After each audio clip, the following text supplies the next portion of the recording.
Essentially comes down to abundance mentality, that there's plenty of money, plenty of clients, there's plenty of information out there.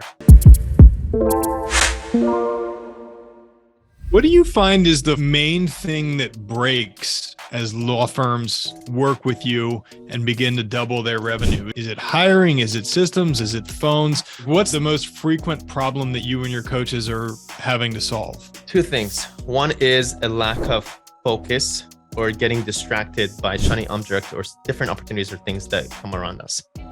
Us as lawyers, we're in Facebook groups, we're subscribed to YouTube channels, we go on TikTok, we see things and we think that's what we have to do right now. Somebody talks about, you got to do videos on your TikTok. So all of a sudden you go create a TikTok account and you start posting some videos there.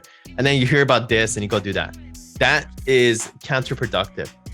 So lack of focus, lack of clarity of what will be the biggest leverage is like the biggest needle that you can have when it comes to the success of your law firm. And usually having either a community or a mentor, somebody that kind of refocus you and say, no, forget about that. You don't need that. What matters for you right now is client generation. Let's go figure out how we can double your client sources. And let's see what else we can do on the back end. That's the first thing.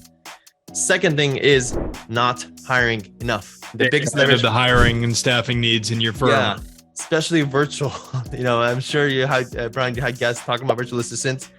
I'll just be straight up with you. It's the highest ROI investment you can make for your law firm. So hire away. And the third is the biggest problem that I found is most of the law firm owners don't know their numbers. I'm sure people have heard this too, again, from a lot of people talking about KPIs. It's super crucial. You need to know with certainty from every client source, exactly what's your cost per acquisition. Should I spend more on this source? What should I do? What's everybody's desired outcome? What's the one thing that they have to do for their role? How can I track that performance? And how can I basically create a goal for them and incentivize them to reach that metric that they have to reach every month after month? If you get hardcore with your numbers, or at the very least, get a director that can hold your team accountable to their desired outcome, then you will see that everything's going to go from there. What is your background outside of law school? Because all of the concepts that you're talking about is, stuff that they're not teaching at least in any American law school. So do you have a business or an engineering background that led you to all of this process? No formal education, but I was a little bit more entrepreneur savvy as a kid. And I don't remember when my first business was, but I'm assuming since I was like 8 or 9 years old, I would like sell different things, kind of like Gary Vee style, find our way. But my most successful thing growing up was at a tutoring company. Basically, it's a cool story. Let me actually share this. I never shared the story. I basically knew that I could tutor, but I had to get clients. So I'm like, what am I going to do? And this is actually when I look back, I realized this is like marketing concepts, which I didn't realize at the time, but that's what it was. So I'm like, how can I get clients? And I said, if people go to the honors college counseling office, then there might be a lot of students there that need tutoring. So I created a poster with basically pullouts of phone numbers. And I basically just posted one poster in the counseling office. And 10 years later, I realized that was traffic. That was the best. That was essentially my funnel to get the contact information in a perfectly placed traffic source in my counseling office. And lo and behold, I put it there, and 2 days later, get a call. A couple days later, a couple more calls. And within 2 weeks, I had my entire schedule completely booked. And even after I got my entire schedule fully booked, and I started getting more calls, and I'm like, wait a minute. Oh, I have friends. So I started hiring my friends. So over time, after literally, it didn't take much. After a couple of months, I had an army of students that would basically go tutor, and they would give me a cut. And I'm like, great. And let me give you more. And this turned to like a whole operation during high school. And I was doing it through college as well. And then I basically got accepted to law school and had to basically drop it. And then later on in my life, I'm like, damn, what happened? I always had a vision to have like the biggest tutoring company. And I'm like, wait a minute, I am tutoring right now. It's a the legal funnel program. And I just didn't realize it at all. Like literally it all like came back in a full circle. Same thing, different shape, right? Yeah. Yeah. So Sam, I've heard you, I think on another podcast or somewhere else, talk about how your secret sauce is sharing all your secrets. And one of the things that occurred to me as you were, telling the story of hiring your friends and giving them tutoring clients is the fear that would be in the back of a lot of lawyers' minds, which is I'm going to teach this guy how to go and do my job, right? How to earn income. And then he's going to go off and take my clients and go do it somewhere else. As a lawyer, entrepreneur, how do you reconcile that in your head and then get past the idea that somebody's going to take all the things that you've taught them and just go do it better, cheaper, and on their own. Hey, hope you're enjoying the video so far. If you're a lawyer and you're looking to work smart, scale fast, and enjoy life, right below this video, you'll find a link to book a call to speak to my team so we can tell you how we've been able to help over 500 law firm owners scale their law firm. Now back to the video. I kind of struggled with this for like the first year or two, and it was something that I basically had to really meditate on and think about. But essentially it comes down to the abundance mentality, that there's plenty of money, plenty of clients, there's plenty of information out there. And whether you're going to be the one to share or not, it's out there.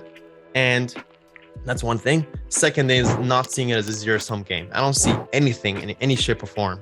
Just last night, I was literally at a gathering, and it's one of my good friends who also does something similar to me. We had a completely transparent, I'm just like telling him straight up, like what is working, what's not. And I'm not afraid of that. Again, because of the abundance mentality, even if he wants to go and implementing, there'll be plenty for him and there'll be plenty for me. Other thing that I learned is when I share, it's to say the highest form of learning is teaching. So as I'm sharing, I'm getting data, I'm hearing what's working. As I'm explaining it, I'm kind of realizing things. And every time that I teach, it's like I'm going on a higher level. I'm like stepping on the next pedestal. That's one thing. Other thing is when it comes to success and growth and marketing, there's always new ways, new things that are happening. And this is the only way to stay successful, is to stay on top of these up-to-date things. And that's actually, I think, one of the main benefits of our program.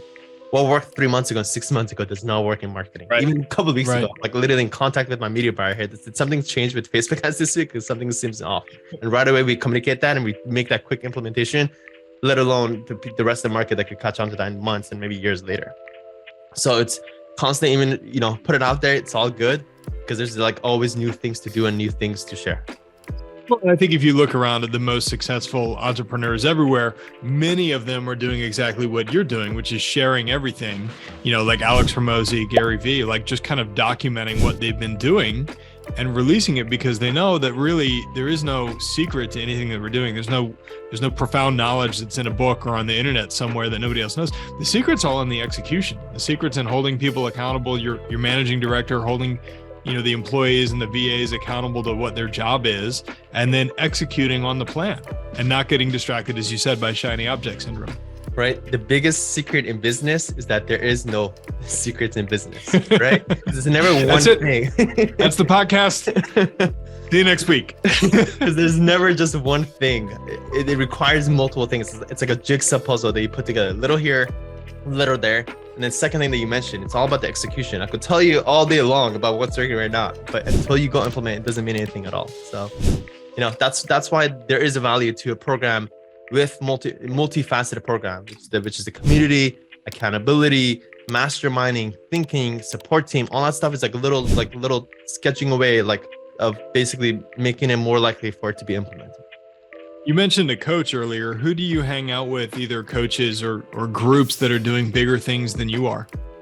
I have a mentor, and I really attest a lot of my growth to having a mentor who cares about me, who provides me really good feedback, instant feedback about what I should do, what should I focus on, do that on an ongoing basis. And that really kind of triggered me to, when I saw the growth in myself, I'm like, this is something really powerful. What if I could do this on a scalable model?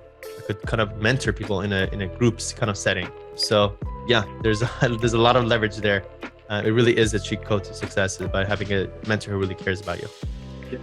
Are you a member of any high level mastermind groups or anything like that? Not particularly. No, I am. Sam Owens. I'm in his program. Alex Hormozi, I follow closely, and basically just I would say just YouTube and a lot of books, basically.